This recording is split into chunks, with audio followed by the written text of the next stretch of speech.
Hello and welcome to week 2 of the Gamestah summer qualifiers for ANZ Heroes of the Storm. I am GL Phoenix, and for the first round of today, we're going to have, at least in this game, it's going to be Nomia versus Aleet. Nomia having some of the best players in the region and uh, showing some really strong performances last week. And on the other side, we have Aleet, who had some struggling performances, but will be looking to bounce back this week. One thing to note with this, the way this event is run, is that each day will have 5 rounds of matches, and each round will have a predetermined map. So for round 1, we will be having Warhead Junction, and it looks like Elite is going to be having the first ban, and it'll be interesting to see where some of these where both these teams go. Warhead is a rather large map, so you can go for some rather global heavy compositions. And as we see with that first ban, taking that fast start away, not uh, really not wanting Nomia to get that global presence going. And it looks like Nomia are on the same page as well, not wanting to let that Dahaka through, who is just pretty much strong in general. So it'll be interesting to see where they go first. There are a lot of strong picks open up now that there's been a lot more emphasis placed on the global heroes. But one thing to note is that for today, Artanis will still be banned due to that bug that was found most recently. He was played in the recent HDC, but due to the way this tournament runs, it would be too hard to effectively police the use of Artanis. So just to be safe, we're just going to have Artanis globally banned for today. And now we're just going to wait for the first pick, which is going to be a Malfurion. Really quite a prominent pick that we've been seeing in the HGCs over in North America and Europe, just doing a lot of work. And likewise on the other side, the Tacita and also the pairing up with the Tracer, it's a really strong combination already on the side of Nomia. Now to see what Elite go for next, they could go for their Warriors, or they could start working towards what kind of damage setup they'll want to be running.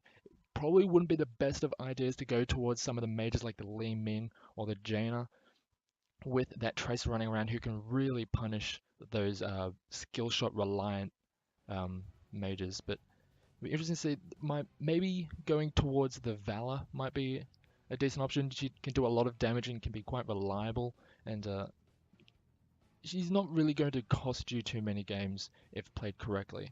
Interesting to see where they go with this one as we are slowly getting through this time pool. They're using all their time, which is never a bad idea, to just give your time more than enough opportunity to keep on discussing what you want from your composition. And they will go with the double warriors right away. The Diablo and the Varian, really beefy frontline. And if they catch out some mispositioning on the side of Nomia, they can really lock down targets and just blast them really easy.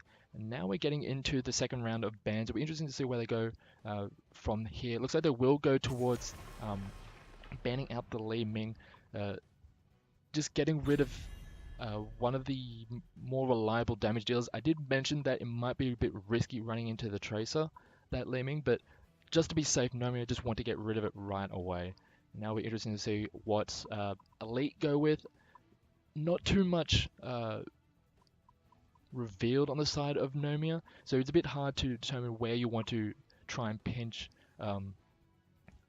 your enemy or your opposing team away from.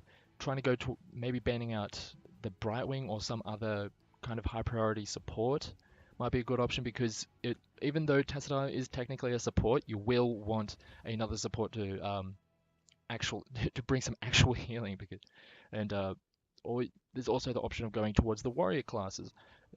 As Nomia do not have one already, there's still a few good options, but they are just going to go with the Tigers, a very strong pick. He hasn't been having the best of results over in the HDCs, but still gets picked up quite frequently. And as we see the next 2 picks on the side of Nomia, it's going to be the Brightwing and the Xayah. 2 picks that are really quite prominent over in the other regions. Brightwing really good on this map for that global presence, and Also, to go along with that, Tazada, the double support can really get a lot of work done. And the Xayah, she could do so much from the warrior position. She's not the most uh, reliable solo, but uh, with the team coordination, she can really get a lot of work done and actually do a fair bit of damage once she starts charging up that energy.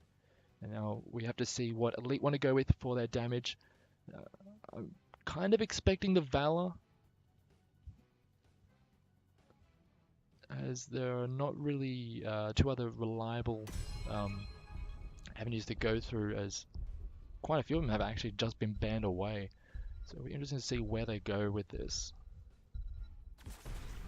Well, there's the Valor.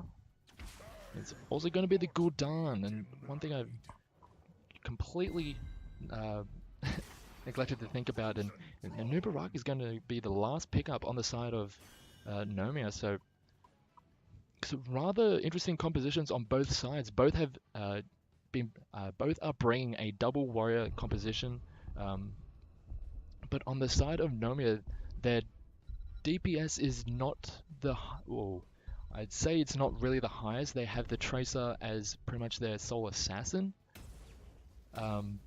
But with all the tools that they have with them, with the Xayah, with the Tacita, they could really start to just out-sustain and just last long enough in these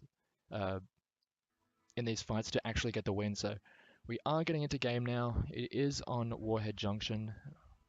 We'll see who's able to get the win and really start off their night on a good foot.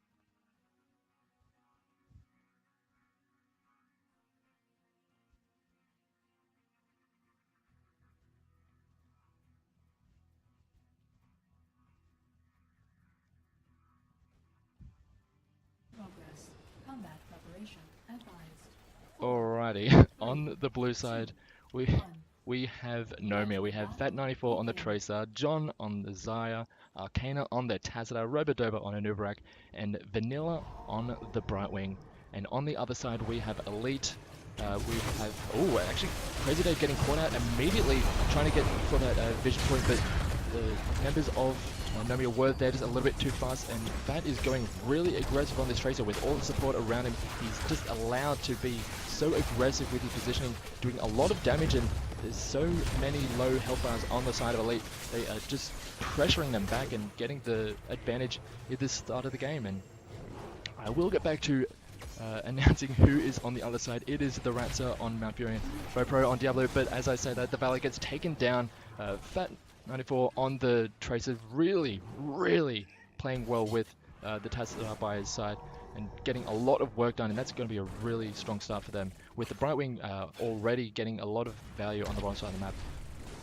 Just from that push, and so far, even though it's only a minute into this game, we already have a rather significant experience lead in favor of Nomia, and they're just going to keep on pushing with all the shields and damage mitigation. They're just allowed to keep on going forward, and otherwise on the Valley is trying to get some aggressive positioning, but just gets completely chunked down and has to use the go to the well to get back some health. But this is just a very aggressive start from this trio that just keeps on playing so aggressively and not really giving the members of Elite any chance to breathe, and it's just allowing the rest of his team to just play without any fear because they know where everyone is. And Fat is just going completely bonkers in here. He's trying to get the kill onto the Valor, doesn't manage to get it, but does manage to use the his rewind to get out of there. But that's already the two towers in the middle lane down, and unless there's something they're able to regroup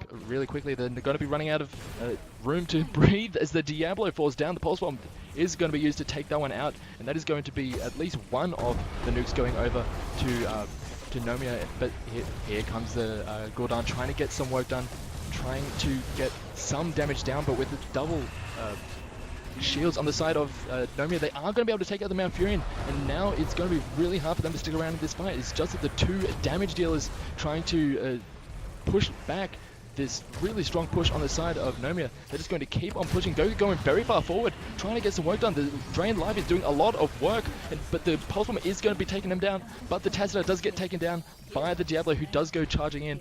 And that is going to be a traded kill, but in the end they are just taking so many advantages all over the map that it's really, in the end, going very favorably to the side of Nomia. And meanwhile on the top side, Robodobo is trying to get this nuke, but is unable to, as Crazy Dave on the Baron is keeping him occupied. But now, as we see, Fat94 on the Tracer is coming up to at least help him out with that, and this should be yet another nuke going over to the side of Nomia, and it will be most likely going onto these buildings right here. So a very, very strong start for the side of Nomia. It looks like they're just going to keep on pushing pretty much 24/7, and so far there's been absolutely nothing that Aleet have been able to do so far about it. The Brightwing on the bottom side will be picking up that camp, as the Zarya is also getting just the split pressure, while these three members are still pushing together. Switching out the Zarya for the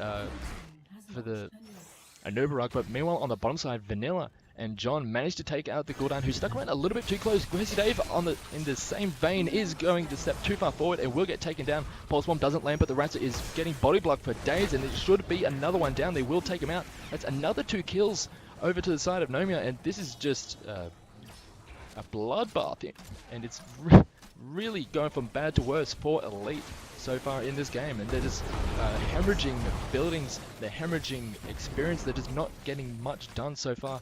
And it's going to it's really hard for them to just make any kind of position their own. They're trying to make a play onto this Bruiser camp, but with the 4 members of Nomia here, they're going to keep on going for this fight. The Diablo goes in trying to take out the Tazza, but he does manage to shift out. Fat94 is on the front line doing a lot of work. They get dropped really low. The shields from the Tazza are enough to keep him alive, and Varian will fall. They're going to keep on pushing. They don't even have the minions here to take these towers. There's still this fort. It does finally go down, but they were proxy farming for a lot of that time, and that's another chunk of experience going over to the side of Nomia. And they've even got level 10 so early in this game. Altolaz is trying to take down this Zarya, but Vanilla comes in and he's gone a little bit too far forward. Doesn't have the energy, so he's not really doing all that much damage, but he will force back the Vala, and it looks like, meanwhile, on the top side, they're just going to keep on getting kill after kill. The members of Aleet are trying to step forward to get some experience, but stepping just a little bit too far forward, and it's just allowing the members of Nomia to get in there and really just pick them off one by one. And meanwhile, Vanilla is just going to use this time to take another camp, and it looks like this bottom fort is going to be the next target. John is keeping the Valor occupied, while Fat94 on the Tracer is going to come in, and as we see now, there's going to be the four warheads coming in, so it's going to be very hard for Aleet to actually get into this game, especially with the amount of map pressure that Nomia has been pushing. It's going to be it's hard to believe that they'll be able to even stall one of these nukes. So it looks like Nomia aren't going to be able to get all 4 of them, and they will be doing a lot of damage to the structures of Aleet, and it's just going from bad to worse, and it's hard to say much more than that. Vanilla is alone in this top side, and it looks like there's an attempted gank, a big 4-man rotation from the side of Aleet going on there, but the Blink Heal gets himself to the minions, and he will get away from that. And this is just given Nomia the room to take this boss absolutely for free. They know that there were 4 members of this on the side of Aleet in the top side, and that's just given them so much space to work the rest of the map. And Vanilla is still able to get a lot of work done, split circling the top side of the map.